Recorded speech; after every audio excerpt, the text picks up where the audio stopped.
Hello everyone, welcome to my channel. আমি বারবারই বলে আসছি যে বাংলাদেশ থেকে লাউয়ের মার্কেট ইউরোপ সেক্টরে বিপুল চাহিদা। ইভেন লাউর ক্ষেত্রে লাউ এমন একটা খুবই সেনসিটিভ একটা প্রোডাক্ট যে ছোট থেকে ছোট ভুল হইলে সেই ভুলের কারণে আপনার লাউয়ের কোয়ালিটি নষ্ট হয়ে যেতে পারে। সেই ইভেন কোয়ালিটি যদি নষ্ট হয় তবে সেটা আপনার বিমান ভাড়া সহ আপনার জরিমানা দিতে হইতে পারে। এটা পরীক্ষিত। এবং লাউয়ের সাইজ কেমন হবে এই ভিডিওতে আমরা দেখাইছি যে এক একটা লাউয়ের আমরা কিভাবে প্যাকিং করি, কিভাবে সর্ট আউট করি, কিভাবে আমরা লাউয়ের প্যাকিং এর আগে কিভাবে লাউটারে আমরা নির্বাচন করি এবং কিভাবে বাস্কেটে ভরি বা কিভাবে কাগজে মোড়াই। ওভারঅল সবকিছু মোটামুটি টুকটাক যতটুকু পারছে এই ভিডিওতে দেখানো হয়েছে। ইনশাল্লাহ এই ভিডিওতে লাউয়ের ভিডিওটা দেখে আশা করি আপনাদের কিছুটা হলেও কাজে লাগবে। আমরা যে লাউ এক্সপোর্ট করি, লাউ এক্সপোর্টের আগে লাউ যখন আনা হয় তখন সাধারণত আমরা একটা কাজ করি, লাউগুলা দেখে ধরে ধরে কাগজে মোড়ানোর আগে লাউয়ের বোটাগুলা কাটি। ম্যাক্সিমাম লাউ, প্রত্যেকটা লাউ, যে সমস্ত লাউয়ের বোটাগুলো এক্সেস দেওয়া থাকে বা অতিরিক্ত করে আনা হয় সে লাউয়ের বোটাগুলো একটু হলেও কাটি। কারণ একটু হলেও যদি বোটা কাটা না হয় তবে সে এত বড় লাউয়ের বোটা এটা প্যাকিং করতে বাস্কেটে আসবে না। আর বাস্কেটে যদি না আসে তবে সেটা প্যাকিং আমরা কিভাবে করব। সো লাউয়ের মনে করেন বোটা যদি 1 আঙ্গুল পরিমাণ হয় তবে অর্ধেক আমরা কেটে ফেলি বা অর্ধেক থেকে একটু বেশি কেটে ফেলি। তারপর ওটা সাধারণত ওইটা আমরা ওই যে কাগজে মুড়িয়ে ফেলি। এবং যারা লাউ চাষ করে বা যারা লাউ নিয়ে বিজনেস করে তাদেরকে আমি একটা জিনিস বারবার বলতে চাই যে লাউ যখন খেতে থেকে তুলবেন, তোলার সাথে সাথে মাটিতে বা কোনো কিছুতে রাখবেন না। তো তুলেই প্রথম কাজই থাকবে কাগজে মুড়িয়ে ওটাকে তারপরে মাটিতে অন্য কোথাও রাখা। কারণ লাউ এমন একটা ভেজিটেবল যেটা এত সেনসিটিভ যে বলার বাইরে। যে আপনি লাউটা যখন ক্ষেত থেকে তুলবেন, ক্ষেত থেকে তোলার পর সাথে সাথে যখন মাটিতে রাখবেন লাউর মধ্যে দাগ পড়ে যাবে। আর দাগালা লাউ হয়তো বাংলাদেশে আমরা লোকালরা খাইতে পারি, বাট এক্সপোর্টাররা বা কোনোদিন আপনার দাগালা লাউ নিবে না বা এক্সপোর্ট কোয়ালিটি লাউ দাগালা হবে না। মানে যেই লাউ দাগা থাকে ওই লাউ আমরা এক্সপোর্ট করতে পারবো না।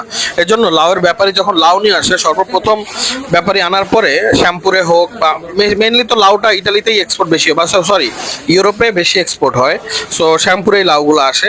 আনার পরে সবচেয়ে আমাদের প্রধান কাজ থাকে লাউগুলো কাগজে মোড়াই আসে। তারা বিভিন্ন পেপার থাকে, তারা পেপার কিনে ব্যাপারীরা বা কৃষকরা বা চাষিরা মুড়িয়ে দিয়ে দেয়। সো আমাদের প্রথম কাজ থাকে লাউটা ওই পেপারটা খুলে লাউটাকে চেক করা এবং প্রথম কাজ থাকে লাউটাকে কাটা, বোটা পুরোটা কাটা হয় না, অর্ধেক কাটা হয়। অর্ধেক কেটে আমরা কাগজের মধ্যে রাখি এবং কাগজটা মুড়িয়ে তারপর আমরা লাউগুলো আরেক জায়গায় সাজায় দিই।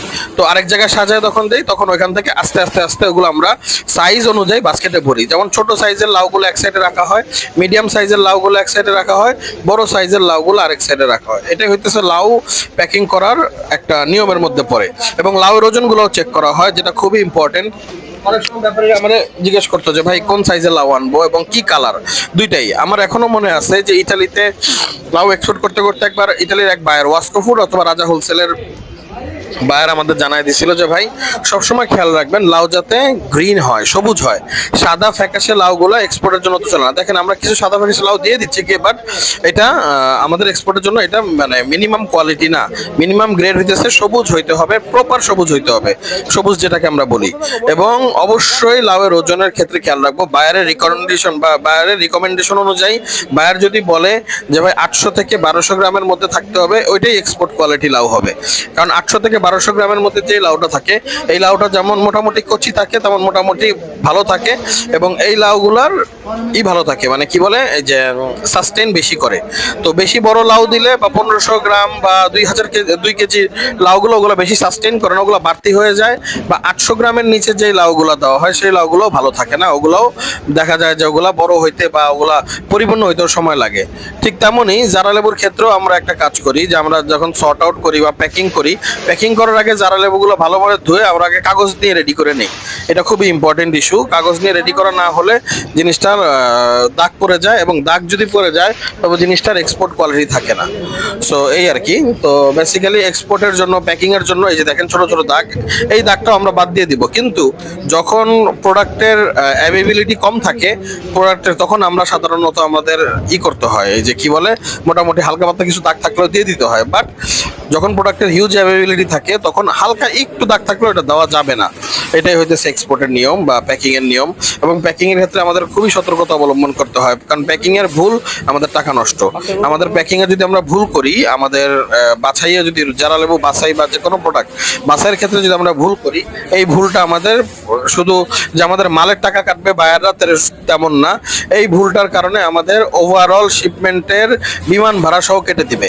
এমনও হয়েছে এক বায়ার কাছে যখন জারা লেবু গেছে 500 কেজি জারা লেবু 500 কেজি বিমান ভাড়া সহ কাটা পড়ছে।